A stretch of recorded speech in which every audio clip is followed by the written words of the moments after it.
All right, the solar panels are installed and it's been tracking for most of the day. The little solar tracker is right here, magic wire ties, and it's doing its thing. Its indexing is required to keep in line with the sun. A couple of little fine points I didn't point out earlier is this vertical tube here that's sitting on that big wheel bearing at the top so it can timble real easily. It has roller bearings on this shaft also, so the shaft is free to turn, but it doesn't have a lot of slop. These bearings are basically free floating, and depending on the load they move about, sort of like these guys, although these guys are always loaded because the panel is sitting down on it, and the panel just rotated slightly to the as viewed from above, counterclockwise, an easterly direction. This little sensor has an east sensor on it, so I'm hoping that at night it'll know enough to turn around. And it looks like I might want to modify the design to include more azimuth change. 130 degrees kind of runs out early, and I'd like to have more. But there's the panel, and we're just starting to hook up the preliminary wiring. It says it wants some more north. Okay, north is satisfied. That's what these little lights down here are. But I got the panels just jury-rigged for now.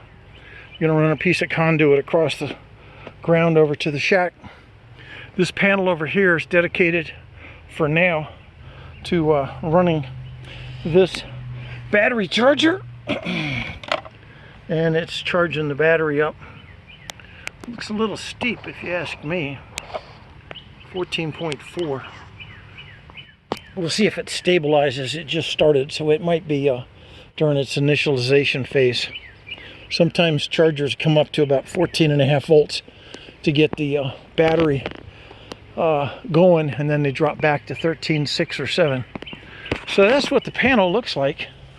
I'm walking toward the west over here, but it came together pretty good. Now all I have to do is take down my static displays here that I had put up. Magic, everything there is in screws, so that'll come out easily. So it's been an interesting project, and once again I can index it left or right as I wish because it's free floating in that tube right there. And after I have a couple days experience, I'll figure out what I want to do about anchoring it and maybe changing the azimuth range. To change the range on the azimuth, what's necessary is for me to open up this channel so that I can have more throw. Right now I'm not bottomed out, but it's obviously at this time of year 220 degrees sun to sun, morning to night. In the wintertime it's a lot less, and there it goes. You just saw it turn again. It's working amazingly well. So we're due to have rain. I'm just going to put some stuff in boxes and we'll take it from there. Enjoy.